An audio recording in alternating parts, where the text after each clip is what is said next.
चिड़िया और कौवा के जंगल में हुआ एक खतरनाक हादसा। गर्मी का मौसम था और एक दिन सभी दोस्त शाम को चिड़िया और कौवे के घर में इकट्ठा हुए थे। इस बार तो बहुत ज्यादा गर्मी पड़ रही है। हाँ, पंखे का भी कोई असर नहीं हो रहा। मैं सोच रही हूँ कि एसी लगवा लूं। 30 साल में सबसे ज्यादा गर्मी पड़ रही है इस बार। आज ही मैंने पेपर में पढ़ा था। हाँ, सारे पेड़ पौधे एकदम सूख गए हैं, मानो जैसे भूस। पता है, जब पेड़ पौधे इतने सूख जाते हैं तो आग लगने का बहुत खतरा रहता है जंगल में। सूखने से आग का क्या लेना देना? जब हम भूसे में एक जली हुई माचिस की तिल्ली डालते हैं तो क्या होता है? भूसा तुरंत ही आग पकड़ लेता है। बिल्कुल सही। और आग इसलिए पकड़ता है क्योंकि वो बिल्कुल सूखा होता है। अगर भूसे या लकड़ी में थोड़ा भी गीलापन हो तो वो आग नहीं पकड़ेगा।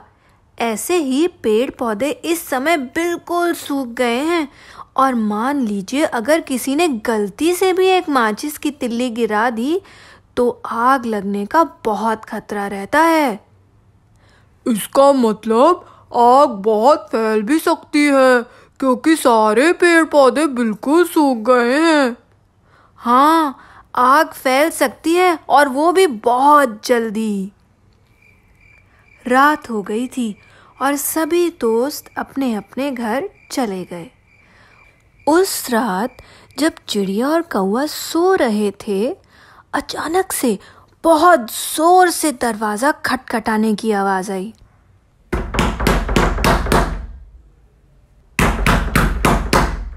चिड़िया, कौवा, जल्दी उठो, देखो हमारे जंगल में आग लग गई है। चिड़िया और कौवा एकदम उठकर दरवाजा खोलने गए। दोस्तों, मेरी कही हुई बात सच हो गई। हमारे जंगल में आग लग गई है। जंगल के उस पार मेरे दोस्त ने फोन करके मुझे बताया है। अगर हमने जल्दी कुछ नहीं किया तो आग हमारे घरों तक पहुंच जाएगी और सब खत्म हो जाएगा जलकर। हम एक बार उड़कर देख के आते हैं आग कहाँ तक पहुँची है और कितना नुकसान हो रहा है। और सुनो, साथ ही साथ फायर ब्रिगेड स्टेशन जाओ और तुरंत ऑफिसर को अपने साथ ले आना। चिड़िया और कौवा उड़कर जंगल का मुआयना करने निकल गए। थोड़ी ही दूर पर आग की लपटें उन्हें दिखने लगीं। कई सारे पेड़ पौधे आग की लपटों में झुलस रहे थे। कौवे, देखो, हमारे प्यारे जंगल में आग से कितनी तबाही मच रही है। ये बेचारे पेड़ पौधे तो कुछ कह भी नहीं सकते। वो देखो चिड़िया, आग बहुत तेजी से हमारे घरों की तरफ बढ़ रही है। चलो जल्दी ही फायर ब्रिगेड वालों को बुलाते हैं, वरना बहुत देर हो जाएगी। उन्होंने फायर स्टेशन पहुंचकर ऑफिसर को सारी बात समझाई। देखो, इस वक्त एक भी फायर ब्रिगेड खाली नहीं है। तुम्हारे आने से पहले एक और जगह से आग की खबर आई थी। अभी अभी फायर ब्रिगेड वहां निकली है। कम से कम 1 घंटा लगेगा। अब मेरी बात ध्यान से सुनो। तुम सब दोस्त और आस पड़ोस के लोग मिलकर जितना पानी या फिर रेत डाल सको उतना आग पर डालो और मैं जल्द से जल्द फायर ब्रिगेड लाने की कोशिश करता हूँ। लेकिन रेत क्यों ऑफिसर? आग सिर्फ पानी से ही नहीं, रेत से भी बुझ सकती है। अब तुम लोग टाइम मत वेस्ट करो और जल्दी पानी और रेत का इंतजाम करो। चिड़िया और कौवा ने वहां खड़े सभी जानवरों को ऑफिसर की बात बताई।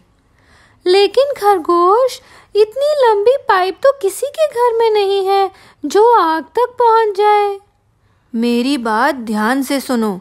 सब लोग अपने अपने घर से भागकर पाइप लेकर आओ। हम उसे जोड़कर एक लंबी पाइप बना लेंगे और फिर पानी चलाएंगे। खरगोश ने जैसा कहा था सभी ने वैसा किया और कुछ ही देर में एक लंबी पाइप तैयार हो गई और उन्होंने आग के ऊपर पानी डालना शुरू कर दिया। ये पानी मैं डालता हूँ, तुम लोग बाल्टियाँ लेकर आओ घर से और उसमें मिट्टी भर भर कर आग पर डालो। चिड़िया और कौवा उड़कर अपने घर गए और अपनी चोंच में दबाकर 2 बाल्टियां ले आए और आग बुझानी शुरू कर दी। सभी दोस्तों के एफर्ट से आग अब थोड़ी थोड़ी कंट्रोल में आने लग गई थी, लेकिन अभी भी बुझी नहीं थी। इतने में फायर ब्रिगेड आ गई और उसने अपने मोटे मोटे पाइप से सारी आग बुझा दी। फायर ब्रिगेड ऑफिसर ने सभी को खूब शाबाशी दी। तुम सबने बहुत अच्छा काम किया। अगर तुम सूझबूझ से काम नहीं करते तो ये पूरा जंगल आग में ख़त्म हो सकता था। आग को फैलने में टाइम नहीं लगता, और वो भी इस गर्मी के मौसम में।